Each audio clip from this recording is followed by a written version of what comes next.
Hello, Michael Yon, live from Chiang Mai, Thailand. Let's hope this thing is going. Please tell me if the audio is good. As you can see, I'm in a hurry.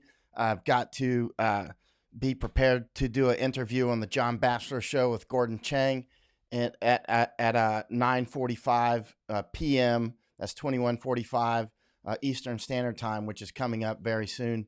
And so I've got about 21 minutes left here. I'm going to do the interview with Gordon Chang and John Batchelor, and then I will come back online here after that interview. Many things happening with the virus today. Beyond the virus, look at how Italy is basically falling apart. Please let me know, by the way, if this audio is coming out well. Hello, Wayshawn. Good morning from Wayshawn. And Grant says, okay, good. All right, let's see if it's good. Good to go. Matthew says, all right. And on YouTube also sounds good. All right, good. YouTube and Facebook folks are saying good. Let's get rolling because I've got 21 minutes and then I've got to shut off to do the interview on the John Batchelor Show with Gordon Chang. I love doing that interview with them. You should listen to them constantly on the John Batchelor Show. Now, the World Health Organization has finally declared a pandemic. Of course, I was declaring a pandemic back in January, and I think a few others were as well. Steve Bannon certainly was. He started this show roughly in January, right?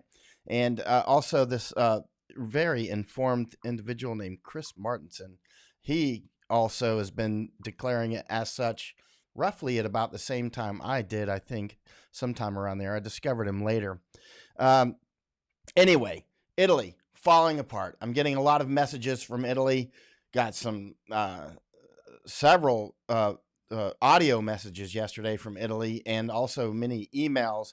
It's just completely collapsing. The system is collapsing and effectively already collapsed in some parts. The entire country is on lockdown.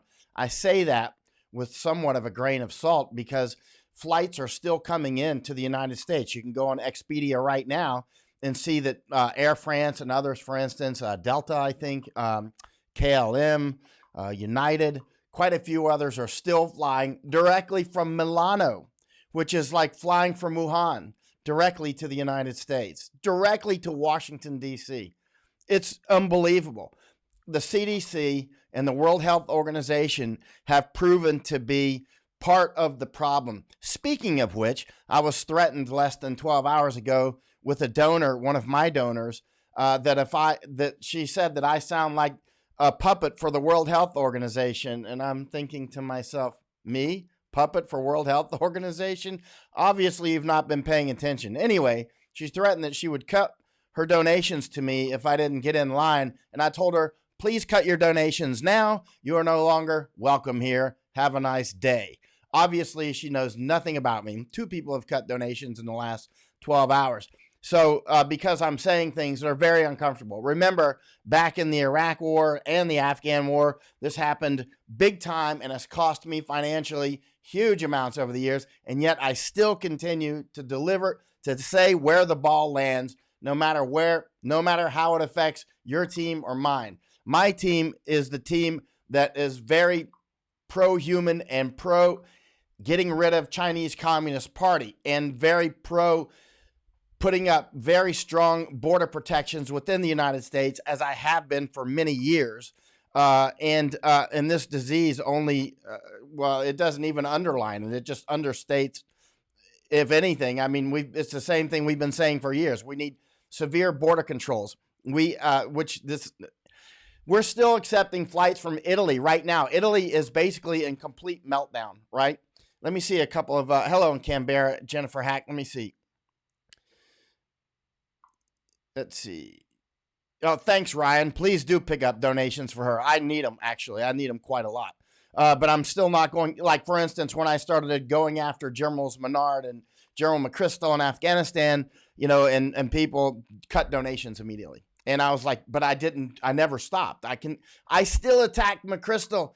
And the fight between McChrystal and me started in 2010. I'm attacking him right now in the middle of a virus storm because he was losing the war. And who's losing the war with the virus right now? I think we can all think of a few people, right? I have supported President Trump day in and day out when he's attacking the Chinese Communist Party and on the border control. The immigration issues are vital, and also not just handing over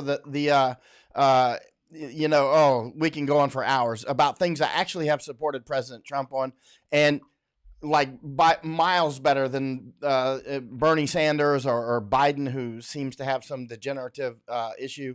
But at this time, President Trump, I would give him an F plus on how he's handling this virus. Not an F minus, but because he certainly did cut off flights to Hubei way back when. So that would give him an F plus at this point. I was giving him a D. And this is coming from someone who actually likes Mike Pence. Anyway, so the fact that we're still accepting flights in from Italy. Let's talk about. I've got 16 minutes, and then I have to be ready for the John Batchelor show with Gordon Chang. Let's talk about hospitals. Italy has been overwhelmed, right? And the whole country is in meltdown at this point. Germany's next, France, Spain. You've noticed what's happening in Spain, Iran, so many. It's coming. Right now, the hurricane is now right off the coast. It's no longer off the coast of Africa forming, right? It is now licking the coast of Florida. It is literally licking the coast of Florida. This is the calm before the storm. The United States is going to get smashed in about 2 weeks or so, roughly, right? But we're still not doing anywhere near sufficient testing and will not be for at least a month. We're still pushing. We're having now precursors on even building enough test kits. There's so many problems. Let's not go into that. Let's talk about the hospitals, right? In Italy, hospitals are now overwhelmed. If you get hurt in a skiing accident, if you get hurt in a bicycling accident, if you get hurt in a car accident, if you have any kind of thing that goes wrong at this point, you're going to be at the back of the line just like everybody else. It's not like, oh, I've had a car accident, so I'll just go to the front of the line past all these other people who are dying from Xi's disease, from the China plague, right, that the World Health Organization has tried to call COVID-19. It's actually Xi's disease. It's a subset of Xi's disease. The Wuhan virus, the China plague, is something that developed out of Xi's disease. And it is going to ravage Europe. Netherlands is already getting hit hard, and they're still in denial. If there's any good news out of what's about to happen to the United States and some other countries, it's that in about 2 weeks, we won't have to listen to chumps tell us that we're panicking anymore and don't panic and this is just the flu. Because in about 2 weeks, we won't have to listen to their nonsense anymore. But at this point, when our hospitals get overwhelmed, and notice that I used the word when, and I did not caveat that. I did not couch it. When our hospitals get overwhelmed in the United States and people have car accidents, as they do every single day, as they fall off ladders every day, as children get sick every single day, guess what? And this disease looks like it's starting to affect younger people. This just in. Let's see. New information. Let's see how it shakes out. But it's been affecting young people all along, but just not to the level that it's affecting people over 60 and 65, 70. They're doing triage now in Italy to the point where, I mean, they're making doctors, not at courtroom level or anything. Doctors are making a decision. Treat this one, not that one. That one dies. It's wartime rules. Wartime rules are in effect in Italian hospitals at this point. It's treat this one, don't treat that one dies. It's that simple. They don't have enough ventilators. They don't have enough medical staff. Doctors, nurses getting sick, not enough hospital beds. You get into a car accident, guess what? There's not enough beds, period. And that's what's coming to the United States. There's a few things that we can do, of course. Stay home, which is what I'm mostly doing. I venture out quickly to check out how things are going around here. I had to take my dog to the doctor, but I go in my PPE, latex gloves, wash hands immediately. I'm totally I don't even wear this shirt. None of these clothes that I'm wearing now leave my home. Nothing that I wear. And when I come home, I change in the back outside. I don't even bring my clothes indoors at this point. we're all probably most of us are going to get sick. I'll probably get sick as well, right? But we can at least smooth the curve, try to slow down, reduce that spike, right? Very important. This is definitely a pandemic. Younger people are definitely getting hit. We've reached the point where the World Health Organization and the CDC they're part of the problem. But let's see, there are a few things we can do. Take vitamin D, right? See, I got vitamin D. Or get out in the sunshine, like I'll get out in the sunshine today. Take vitamin C. There are some things that we can do to help ourselves, right? A few things. It's not huge, but it's something. Vitamin D and vitamin C are probably helpful. Take them. Vitamin D, vitamin C. Obviously, I don't make any money on vitamin D and vitamin C. I went to a pharmacy yesterday to check out how things are going, and I watched for a while. 3 people working in the pharmacy, not a single one wearing mask or gloves. 3 people working in a pharmacy yesterday, not a single one were wearing masks or gloves. I went in totally decked out. iPro, my 3M 7502 mask and latex gloves and clothes that I don't wear inside. I hang them out. They're in the sun, before I wear them and after I wear them. This is no joke, real live fire. Hello in Brazil. And Barbara's saying millennials are traveling right now because flights are so cheap. Well, as I've been saying for a long time now, get to where you want to hunker down, because at any time now, your flights can be canceled. And remember, the flight cancellations can come from many different directions. It can come from the airlines just shutting down because there's not enough, they're losing money, right? It can come from the government where the flights originate or where the flights land. It can come from the pilots and stewardesses just going on strike. It can come from the security at the airport going on strike. It can come from the airport staff going on strike. There's many levels of fault levels here that any one of these breaker switches goes off and you're stuck somewhere. Then you're stuck in Indonesia. You're stuck in Italy. Amazingly, we haven't cut off flights to Italy yet, or all of Europe. How long have I been saying we need to cut off all flights to the United States? January. It's too late. Containment is out of the window. Anybody that's talking containment is way behind the curve. They're not even in the conversation. Anybody that's still calling this flu, I will give a break to some people because I know what it's like when I would go off to wars and stuff and I would come back and there would be all these political things going on and I have no idea what they're talking about because I've been focused on a war. And there's a lot of people here that are focused on other things like their children, raising children, whatever. They've got problems at work. They got all kinds of things going on in their life. They're just not paying attention to the news. Then they pop out and they see the CDC or somebody say, this is just like the flu. And they go, well, this is just like the flu because they're not paying attention. But for those of us who are paying attention, we realize this is not just like the normal seasonal flu. This is going to kill probably millions of people. At this point, I would bet, at least, 25-1 odds that this is going to kill way over 1 million people, in the tens of millions probably. We should actually start a bet. How many Americans will die from this? Now, you shouldn't bet on things like that. I'm from the South. That's very, like the British would be like, whoa, what did you just say? And I'm sure my Japanese friends would as well. But it's a way of getting attention to what's going on right now. How many Americans do you think will die between now and, say, Christmas of New Year's Eve of 2022? I would bet well over 1 million. Well over 1 million. Now, let's see how many will actually be diagnosed of dying from this instead of something else. For instance, they will be diagnosed as dying from seasonal flu. Who knows? How many people are going to die indirectly from this because they couldn't get treatment that they needed? Or we couldn't get medicines because more than 80% of our pharmaceuticals and their APIs, active pharmaceutical ingredients, come from China. How many people are going to die from secondary effects or tertiary effects? These third order effects, for instance, the economy is collapsing. Italy, down.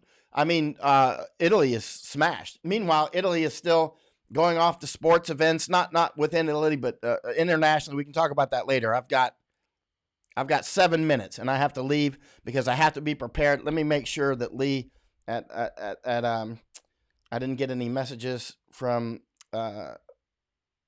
John Bachelor's show. I have not. All right, so I've got about 6 minutes, and then I'll have to shut off. So let's try to do a couple questions here. Hello, Wisconsin. That's where Jan Janssen is from. Let's see. All right.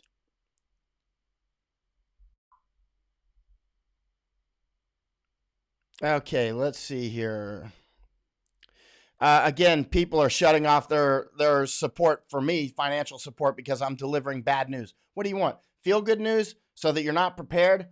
Make sure if you haven't bought food yet, you need to do it. Italy, as just one example, is now in shutdown. Remember, Italy, don't even think Italy, think Europe. And if you're thinking Europe, you're thinking Eurasia. If you're thinking Europe or Asia, you're thinking everywhere in the world, right? Especially the United States. Canada is not doing any better than we are. There's nobody doing well other than Hong Kong, Taiwan, South Korea, although South Korea is getting smashed. But South Korea is actually very proactive about it. Hong Kong, Taiwan, Singapore, and South Korea. Hong Kong, everybody's going to get hit, but they're flattening the curve on this big spike that overwhelms our medical systems. So Hong Kongers can actually still get a hospital bed, amazingly, given the population density and proximity to China. And it's not the Hong Kong government. I want to say this very clearly. It's not the Hong Kong government. It's people like you and me, but they're Hong Kongers because they're the ones wearing the mask. Look at the Boston hospital, the hospital in Boston, that photo I put up, a friend sent it to me some hours ago. The hospital is saying, wear a mask when you come in our hospital. Well, Hong Kongers don't need to be told that. Japanese don't need to be told that. But our CDC, and since they didn't prepare and build a strategic stockpile of masks, don't have masks. So they're saying, don't wear masks. They don't help anyway. They've directly lied. CDC will not recover credibility. They will not recover with me probably for the rest of my life unless they fire like the top 10% of leadership, like en masse, like, fire 1,000 top people there and just out with one entire bureaucracy and replace it. But they won't do that, obviously, and certainly should not do it during a wartime. We're at war right now. But certainly top leadership at CDC needs to be fired. I've been saying since January, look at the Jordan Harbinger interview with me in January. We pre-taped that in January. He aired it in February sometime, where I'm saying this virus is the one thing that can knock out President Trump in the next election. And I have been supporting many of his policies on CCP, Chinese Communist Party, and other issues. And I certainly don't want Bernie Sanders. It does not follow to say that because Trump is getting a failing grade on this, that Bernie Sanders would do better. He would not. He's a communist. Joe Biden seems to have some sort of mental degenerative disease. Bloomberg is basically the ambassador for Xi in China. Let me see if that was an email from the John Bachelor show, just in case they're changing the time. Oh, Ryan, thank you. You just donated. I hugely appreciate it. You can see how many few donations I get by the fact that there was one email came in about donations. There's not a lot because I do things that don't make money, unfortunately, but they're incredibly important. Many people have told me that they have stocked their pantries, that they have prepared. Actually, today I'm going to go out and look for oxygen. I think I found a place where I can possibly buy it in case any of my family or friends get sick here and can't go to the hospital in Thailand, because Thailand's messing up just as badly as the United States. I got 3 minutes. I want to say one thing. Thailand, in the last 24 hours or so, 48 hours max, many of the top banks have stopped taking foreign currency because they're saying foreign currency, may have the virus. So they've shut down, and like one bank in particular, for instance, is giving all the people that were giving foreign currency exchange 14 days quarantine, right? What good does that do? As if Thai money doesn't have it. You know what I mean? So, but they've shut down the foreign currency exchange. We're busy here. We're doing something to help. They're like the United States. Thailand is just as bad as the United States on this. Thailand, United States, Canada, UK, you're pathetic. Ireland's doing some things well. Spain, Italy, Germany, France, all pathetic, unbelievable, all just as bad as China. Ones that are doing it right. Hong Kong, Singapore, South Korea, I think. Let's see on Japan. Singapore, Taiwan, Hong Kong, and South Korea, I think. And probably Japan, but I'm looking into that more. I want to call up more of my Japanese friends today. I'm going to have to go in about 2 minutes. Hello, Pamela. I'll come back on. I've got to do the John Batchelor show, and then I'll come back on. There's many things to talk about. Yeah, exactly. If I were running for president right now, I would go into a bunker because nobody's going to beat Trump politically right now. I would go into a bunker and wait for this virus to smash into everybody that's out there shaking hands and see who's left standing, because this election that's coming up could literally come down to who's left standing. Senator Marco Rubio, stay in a bunker. Or Governor DeSantis, stay in a bunker, right? Or I asked General Petraeus hours ago, will you run for president? He responded immediately the way he always responds to me. He's like, nope, thanks, Michael. How are you doing? I'm like, looking for our president. How about where you at, James Mattis? Come back, James Mattis. We need a president that knows the playing field and realizes how serious these things are. I got to go. That's my alarm. I got to get ready for the John Batchelor show. I'll be on with Gordon Chong in about 45 minutes. I got to do last minute studying. And, I'll be back. And you know who said that?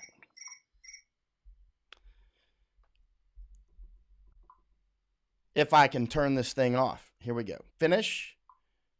End broadcast. Mic out.